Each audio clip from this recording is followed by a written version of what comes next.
Jangan lupa like, komen, dan subscribe channel YouTube TVRI Bengkulu dan nyalakan lonceng notifikasinya.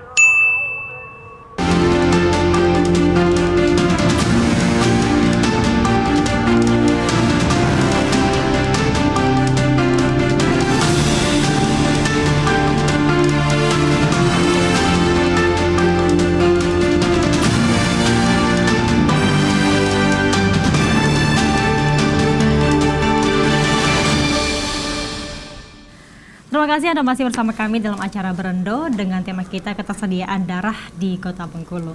Tadi kita sudah bahas ya, ternyata banyak sekali manfaat dari kita mendonor darah dan juga ternyata dari permintaan itu masih 70% ya Pak ya? Iya. Dalam pemenuhan stok darah yang ada di Kota Bengkulu sendiri. Tapi sebenarnya nih Pak, bagi orang-orang yang memang tidak pernah donor darah, ada nggak sih dampaknya?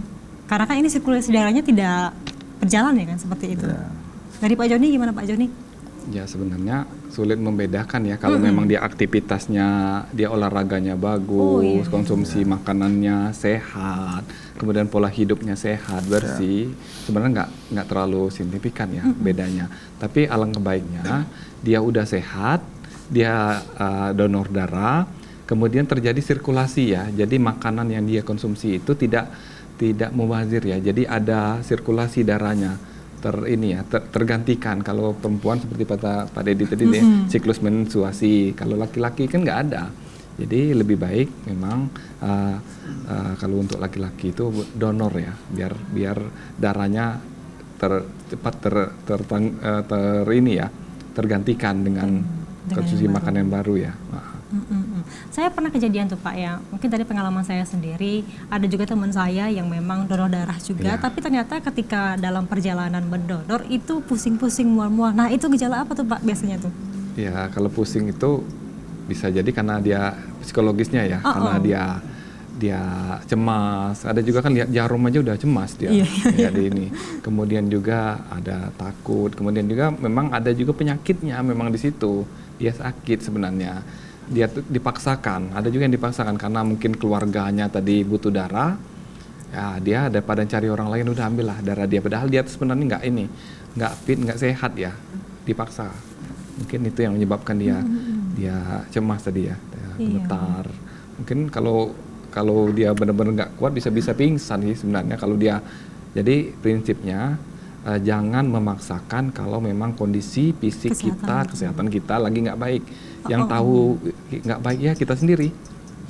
Kalau kita memang begadang, tadi sering begadang berburu malam-malam, tahu kita ambil darahnya ya bisa pingsan lah. Itu apalagi kita ditambah lagi konsumsi makanan yang kurang atau belum sarapan, dia pasti ada akibatnya.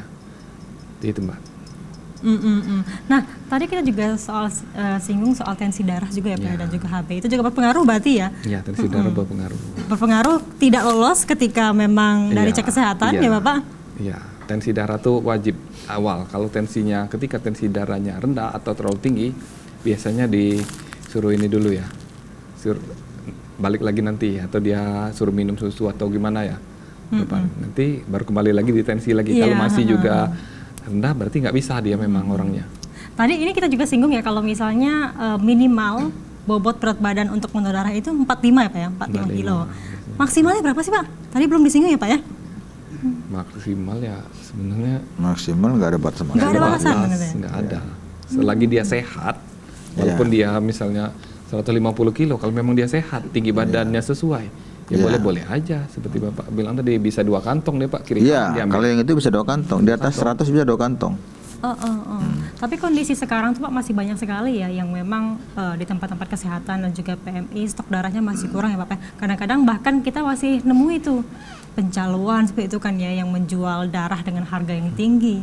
Mau tidak mau kan ya, si pasien ini pasti membeli dengan harga yang mahal. Masih sering terjadi sekarang Pak? Ya, saya sampaikan di sini, kami selaku pengurus berusaha tidak ada praktik percaloan. Dan kalau ada yang diminta duit ataupun ada calo tadi, tolong sampaikan. Kalau itu pelakunya internal PMI, saya garansi, saya jamin hari itu juga kita berhentikan. Nah, Kemudian yang kedua, bila mana ada informasi seperti itu, tolong sampaikan. Karena di PMI itu ada tulisan ketika ada diminta duit ataupun uang kepada si pasien, boleh hubungi langsung HP Ketua PMI, Dede Wahyudi, dan itu kami akan cross check. Bila ternyata benar dan pelakunya itu dari kami, maka kami akan sanksi. Baik. Nah, jadi itu nggak ada. Itu cerita masa lalu, insya Allah. Maka saya akan sampaikan, kalaupun ada nomor HP saya, baik selaku wakil wali kota maupun selaku ketua PMI, saya umumkan di mana-mana. 0811 73 7766, silakan sampaikan dan laporkan. Tapi kalau hanya isu, hanya informasi dan katanya, kasihan. Jangan sampai kita juga zalim menindak seseorang, mensanksi seseorang, tapi dia belum tentu bersalah. Baik. Tapi kalau jam sekian pelakunya petugas namanya ini, saya bersaksi siap gitu loh, tolong saya tantang seperti itu. Ada buktinya ya, bukan cuma omongan saja. Iya, ada buktinya gitu kan, dan kita konfrontir nanti. Kan setiap darah yang keluar, darah yang masuk itu ada catatannya. Ternyata benar, Selasa malam jam sekian ada membutuhkan darah atas nama pasien ini. Kemudian yang ngambil siapa? Namanya yang ngambil misalkan si A misalkan. Nah, maka si A ini kita temukan dengan petugas kita nanti. Benar kamu sama kamu, benar minta uang, kan ketahuan. Iya. Gampang kok. Tapi itu nggak ada lagi. Itu cerita masa lalu. Saya beri garansi sekarang PMI terus berbenah.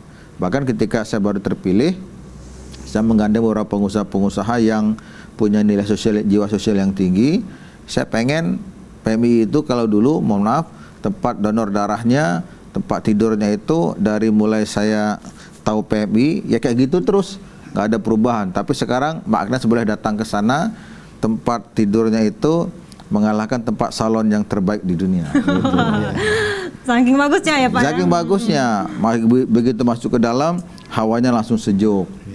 Kemudian petugasnya saya minta selalu senyum. Nggak boleh cemberut. Kalau cemberut kamu di belakang aja, atau tinggal di hutan kalau cemberut. Tapi melayani orang tuh harus smile, senyum gitu.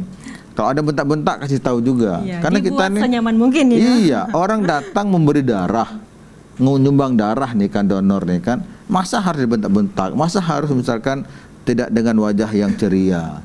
Orang ngasih darah ini kan, maka dihargai. Maka di sana juga kita sediakan ada dispenser, mau minum panas, minum dingin. Nah, kemarin saya minta tolong sediakan pop mie. Jadi kalau orang habis donor darah ataupun dia langsung minum pop mie itu gratis gitu. Baik. Sampai sebegitu kita buat. Pelayanannya tentu dimaksimalkan. Iya, Mungkin ya, jadi Bapak, ya. Kayak orang masuk di kantor bank gitu kan. Orang kantor bank itu kan begitu buka pintunya, pagi Bapak, pagi Ibu, ada bisa dibantu, silahkan. Gitu juga di PMI. Baik. Gitu. Baik, Pak Dede, tapi kita memang jeda untuk dulu, Pak. merubah tradisi yang terbiasa yang lama itu memang nggak gampang sih. Harus dibiasakan dari Harus sekarang ya Pak dibiasakan. ya. Baik Pak Dede dan juga Pak Joni, kita jeda dulu. Nanti kita bahas lagi nih dengan tema kita yaitu ketersediaan darah di Kota Bengkulu. Pemirsa, kami akan kembali setelah jeda pariwara berikut ini.